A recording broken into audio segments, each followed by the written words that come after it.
Raja, one of the most recent awards that BAC Education won was the Online Services Education Award, and also the National Outstanding Education Award from the Private Education Cooperative of Malaysia.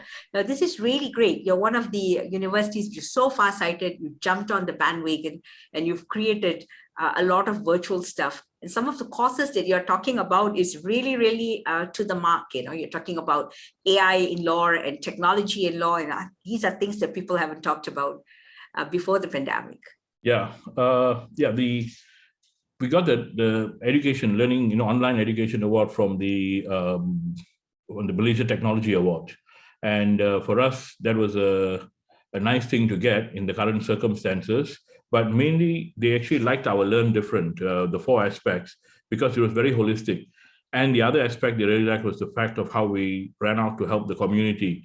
So at a time when the community was really in need, we had free makan. And our free makan thing, which we started in June as an initiative to feed 1,000 families, has now got us, we have fed 105,000 people and about 2.5 million meals. Provisions for 2.5 million meals been given out, and it's still continuing. We did the COVID fund, where at the time when the COVID situation was really bad and hospitals were beyond their 100% capacity, we were out getting equipment to them, sometimes at 24 hours and 48 hours. We raised about 400,000 in a month, but the thing was the quick delivery of equipment that was needed. So we viewed the hospital, say, okay, we need this, and we would try and make sure that we could get it to them within 24 hours, sometimes 48 hours. At that time, the situation was dire. Things have gotten better now, but we are still, working now with hospitals in Sabah and sometimes hospitals in this area which need particular equipment. Then at the time when depression and anxiety was high and suicides in Malaysia, got to an all-time high, in a matter of days, we actually reached out with Rotary, the National Council of Mental Wellness, and set up a platform called Reach Out, which has got about 50 phone lines, which people can actually call out if they are depressed or they're suffering from anxiety. And then with the Ministry of Health, we've launched a training. So we just trained about 100 people as suicide, like responders, so that to create more lines, to add another 40 to 50 lines. And then we've got events, articles, and that we are running to help people cope with this anxiety. And in the course of that, we also set up Jobs for All, which is a site to help people get jobs. So, it's a more holistic approach. So if someone calls now who's 6 months, has not had a job and is depressed, if he calls us, then in one sense, if he needs food, we can supply him food. If he needs, he's anxious and depressed and he's, going through a tough time, we have counselors to help them. If, for example, he needs a job, we can help him get a job. And if he can't get that job, he doesn't have the skills, then we will train the person as well. So it's a very holistic type approach. And all of this is privately funded by us. With the food, what I've got to say is this. Malaysians are generous people. They're out there, they're always ready to help. And we, to some extent, provide them mechanics, and we can do things. Our key strength is actually the fact that we've built a lot of competencies and capabilities that enable us to do things quickly. And like recently now, I've got 100 of our graduates, who have actually joined us under what's called a BAC apprentice program. We earlier had 30, and they are helping us as the manpower for a lot of these initiatives. I would say man and women power, person power to be. Person power. This is really good because, you're not just bringing about a group of graduates who are just looking at academia, but also a wholesome and holistic approach that you pointed out, Raja. And this is so important. Looking at some of your achievements, you've been helping hospitals frontliners fight COVID, right? And this is not just done with Malaysia. You've also been working with UN bodies such as UNICEF. Now, this is really great. Can you tell us what you've done with UNICEF towards this? We've worked with UNICEF quite a number of times. So when India was having a COVID problem, we actually teamed up with UNICEF here and also UNICEF in India to help them get funding to send up for, to what we can for some of the equipment, the equipment and things that were needed in India. So in that sense, we actually partnered UNICEF to help create more awareness, a bit like the campaign we did in Malaysia later. And we've also worked with them on volunteer programs, global volunteer programs, education for children. At the moment, Make It Right movement is actually part of the BAC group. That's our CSR arm. They work with about 200 over NGOs, and amongst them, the World Health Organization on COVID and COVID awareness, and multiple projects with UNICEF as well, and also with the UNHCR. So, and we work with tons of many local NGOs.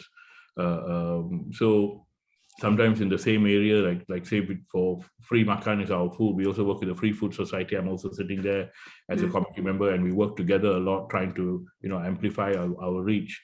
Because I think the key thing is this: it's so hard to understand why we have poverty these days. Yes. Especially in a world where so many people have so much. And I think if just there was some sort of way, if some of these people shared some of their wealth, we could bring, everybody could have access to education, access to healthcare, access to knowledge. It's so hard to understand. And one of the key things, like none of what we do, BAC does, it can do on its own. I managed to do it because we have good people around us in the organization. We have students who hop on board, teachers. I mean, people who come in. I've got a core team that sometimes amaze me how they actually step up and do things. And then we have members of the community who actually hop on board. Like with Free Makan, I think we've collected more than 1.56 million. But the important thing is actually how we get things at the lowest price possible. And we get people coming to talk to us. So like now when we do this 1 million devices, that if you take 1 million devices and just simply put a figure of 1,000 ringgit device, that's a billion ringgit, which is about 250 million US, But I know that if you have 34 million people in the country, and a lot of them have, more than enough money to feed themselves, or a house, a roof over their heads, and live comfortably. So if each one of them just donated 400 ringgit for a tablet or 600 ringgit for a device, the problem is solved. You're talking about 3% of the population, making sure the rest, and even the giant companies, and this is where we're going out to approach the big companies to tell them that no, if you have all these kids using a device and a computer, you're actually looking at creating more customers for yourself in the future. Absolutely. 10 years down the road, they'll be buying stuff on your company, ordering your Uber, you're getting your software or whatever. So instead of looking at pure advertising as a means, that's why what we've done is a lot of our advertising budget has now been moved towards the social impact projects. So we are spending millions, we move this way, and in a sense, it's a way to help the community grow at a time when things, so our priority is creating entrepreneurs, creating jobs, access to education, access to healthcare. And a lot of this, I know if we get the corporates together, we can do wonders, we can do great things. A key problem is this, governments can't do this on their own, because the government's solution often is, there are two things that hamper them. One is often it's a handout, and a handout works in the short term, but it won't work in the long term, because you need to, you can't keep giving people the fish, you need to teach them how to fish. So that's one of the problems. And the second thing is government is always limited by the election, the next election, the 1-2 year window. So they're often not looking at a long term, despite having all the 12th economic plan and so on, it's not the long term solution. NGOs are great. Their heart's in the right place. They really want to do the work, but they often lack the money and the skills and the capabilities. That's where they have a problem.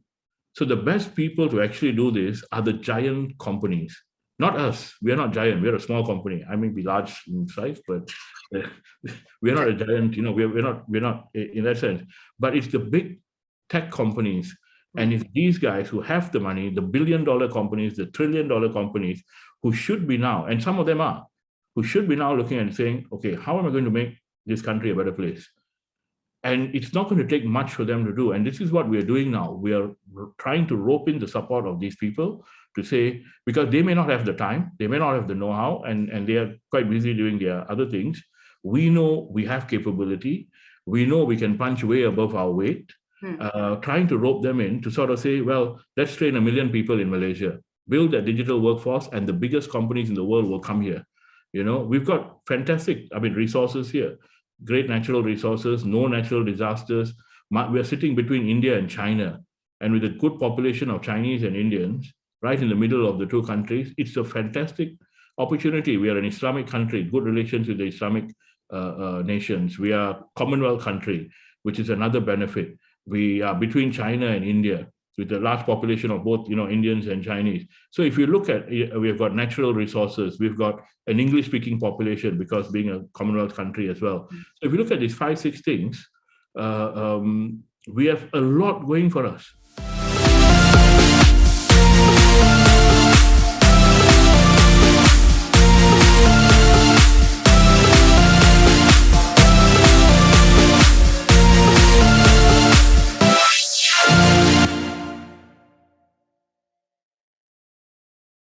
Yeah, it's a strategic position that Malaysia enjoys. I think historically, you're talking about China and India and Islamic nations which have come in as well. So it's a very strategic nation, and there is so much that you're doing. And this uplift initiative that you're up to is a call for action to build an inclusive Malaysia for all. So that's really something which is wonderful. And Raja, you talked about private sector involvement.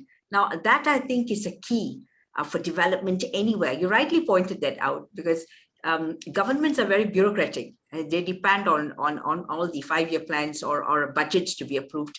But private sector mobilization is key. And I'm very happy that you've actually latched on to that and creating a better Malaysia, Raja. That's really, really awesome.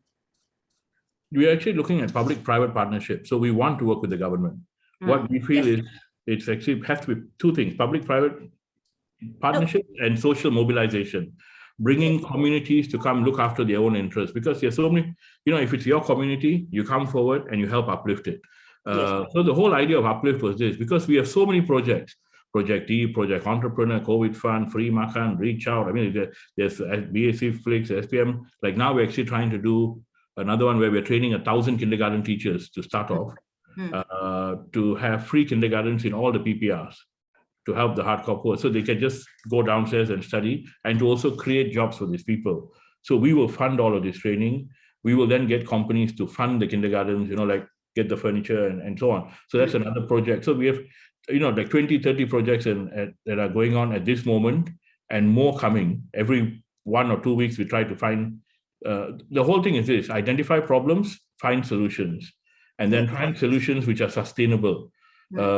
So, I mean, you see, as an entrepreneur, what you look at is, you look at problems, and then you find solutions to those problems, and you try and do that at a profit. But we are very much now into social entrepreneurship, and to try and look at ways how to solve society's problems.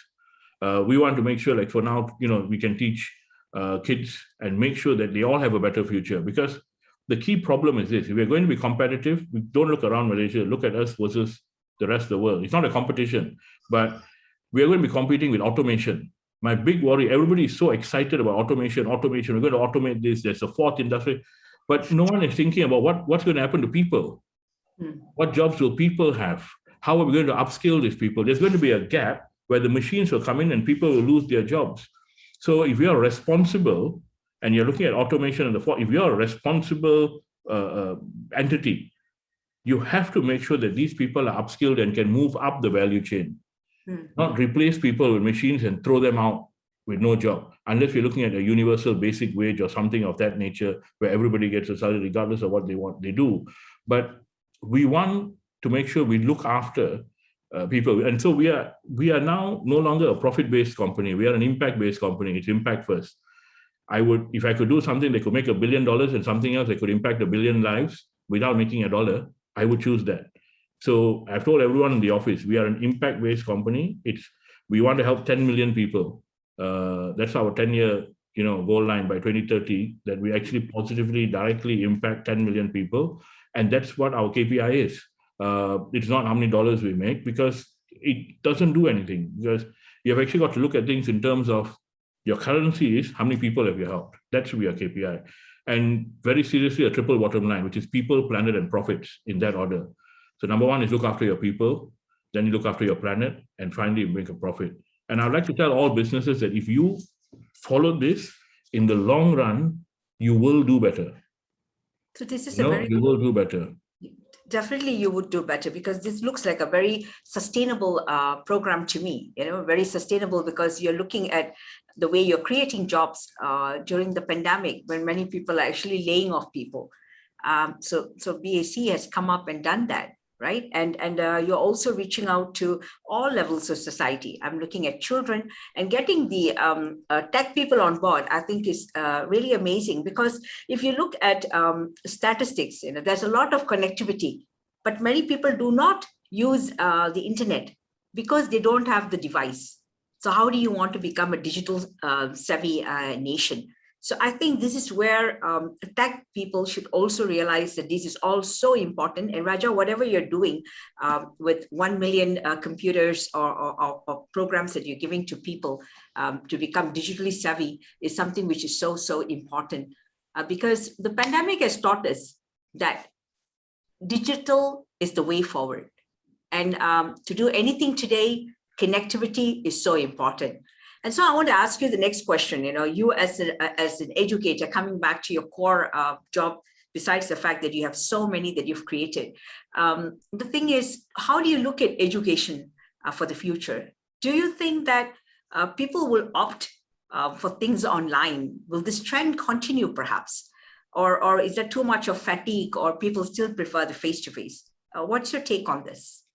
I think we're going to be in a hybrid world. You see, for me, there's nothing that can beat, the campus experience. If it comes to purely learning, you can probably learn things more online. I mean, you can, like I know our kids now, they can look at things online, they can rewind, they can watch the lecture again, they can have access to faculty from around the world, etc. But the learning process is more than that. It's also that part where you go in to college or uni, you see your friends, you have lunch, you have activities. Like we have a massive gym, we have a swimming pool, we have a dance studio. They get things like Zumba and Bollywood dancing and hip hop and yoga and all free, kickboxing. It's all their swimming classes. And then their music. We have music rooms where they want to go and jam, play the drums, play the piano. There's a lot of stuff there. And then there's like Backpack is our performance arts center. Yeah. So that part of it is quite difficult, because when even us going back to the office after 3-4 months on Monday, everybody is so happy to see each other. Hey, we're going out for lunch. And before that, we were actually having virtual lunches. 1 to 2, we all pop in, they'll play some game on Kahoot and say hi, but it's not. So to me, I think we need both.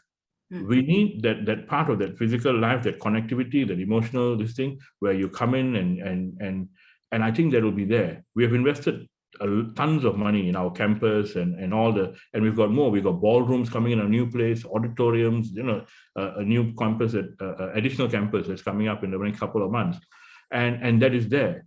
On the other side, we have this technology thing and the ability to reach out to students. Like now we have 100 over students in Hong Kong. We have 100 over students in Singapore. I know we have students, and they're all studying, and that creates a global classroom. And then we have given them access to teachers from some of the best universities in the world, either teaching them directly through live classes or through these, micro-credentials and so on.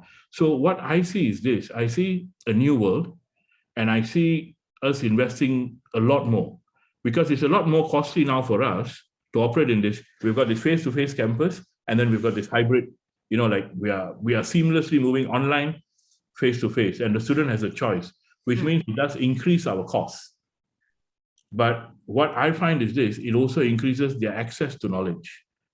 And it's a matter of finding the right balance, because I don't think people should be sitting home and studying online permanently through this. It's not something we want. But to me, whatever you're given as a situation, you make the most of it. And people were thinking we were crazy when everybody was cutting costs. We didn't cut any salaries. We didn't cut, nothing. I mean, no jobs, nothing. Everybody was kept, and we were out hiring more people, because I kept saying this is a chance where we try and do things. We do things differently. Maybe we get it right. Maybe we don't. But we owe it to try our best to keep trying new things. And some people didn't get it. Oh, I don't want this, or I don't want that. I may want a lower fee or whatever. But that was like not even 1% of the people. 99% of them were looking at it and saying, hey, this is interesting. And all of a sudden, like, hey, I get this. And sometimes, people don't know what's in their best interest. And this is the kind of thing where we've got to think for others and say that, because moving ahead, the need that it's not the old days, I study medicine and I'm a doctor for 40 years, or law and I'm a lawyer for 40 years, or whatever it is, or accountant, and I'm going to sit there. There's a convergence of careers. Things are all moving. So we need to create people and make them become lifelong learners, and the ability to switch. So like now I'm teaching our lawyers entrepreneurial skills, startup skills, to be able to set up their own startup, technology, legal technology, project management, because I want them to be ready for whatever the world throws at them, and even fast-track skill acquisition. So this September, this last month, we brought in a lot more things. So every month, every year, we're trying to find new ways to do things. And those people who jump on board, they will be the ones who will be ready for the future. The ones who want to maintain, Darwin put it this way: it's not the strongest nor the most intelligent of species that will survive, but the one most adaptable to change. And Toffler, the illiterate of the future is not those who can't read or write, but those who can't learn, unlearn, or relearn. And to me, I'm a firm believer that they have to do that. It's two things. My favorite quote is Henry Ford: "Success is when you've done more for the world than the world has done for you." And we are trying to get 1 million people to think that way. If we have 1 million people doing more for the world than the world has done for them, I think we've sorted out tons of the problems that we have today. You're such an exemplary leader, Raja. I'm not just talking about your business, but in creating and nurturing young minds who are actually watching you in action. So I'm sure, Mr. Raja, you're going to inspire many, many people and many, many entrepreneurs who have been benefiting from you, and not just in ASEAN, but also in many parts of the region. I'm sure there's a lot of learning to be had with Raja Singham. So I want to thank you today for being on our program. Thank you so much, because this is so inspiring. And Thanks for having me, Philomena. Yeah. So nice to see you again. Thank you. And thank you for talking to us. Have a wonderful day. Thank you.